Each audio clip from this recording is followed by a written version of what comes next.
जैसलमेर से कुछ दूर थार के रेगिस्तान के बीच 13वीं सदी में बसा था एक समृद्ध गांव खुलधारा। यहाँ रहते थे पालीवाल ब्राह्मण, अपनी बुद्धि, अपनी परंपरा और अपनी एकजुट सोच के लिए मशहूर।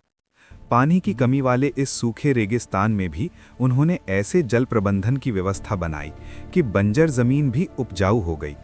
खेती फली फूली, व्यापार बढ़ा और धीरे धीरे ये गांव अमीर हो। सब बदल गया। कहा जाता है कि उस वक्त का शासक था सलीम सिंह, सत्ता और शक्ति का घमंड जिसके चेहरे पर साफ दिखता था। उसकी नज़र थी गांव के मुखिया की बेटी पर, एक ऐसी नज़र जो सिर्फ देखना नहीं, पाना चाहती थी। वो उसे पाना चाहता था, किसी भी कीमत पर। और फिर आई धमकी, अगर शादी नहीं हुई तो गांव पर भारी कर लगाया जाएगा। एक तरफ राजशाही की ताकत, दूसरी तरफ अपमान और सम्मान का सवाल। पाली वालों ने झुकने के बजाय फैसला कर लिया। फिर आई वो रात, एक अंधेरी रात, बिना किसी शोर के, बिना किसी चीख के। खुलधारा के लोग अपने घर, अपनी जमीन, अपनी यादें सब छोड़कर चले गए।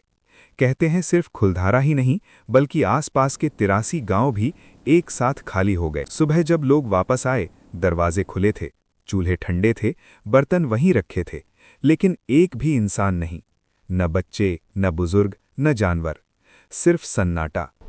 जाते जाते वो एक श्राप दे गए, ये जमीन कभी फिर से नहीं बस सकेगी।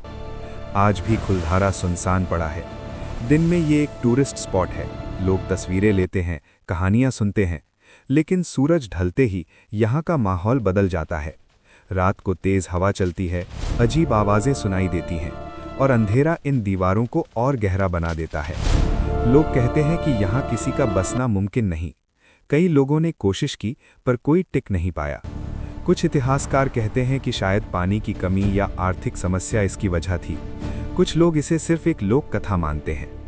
लेकिन सवाल आज भी वही है, अगर ये सिर्फ माइग्रेशन था, तो एक ही रात में 83 गांव कैसे गायब हो गए?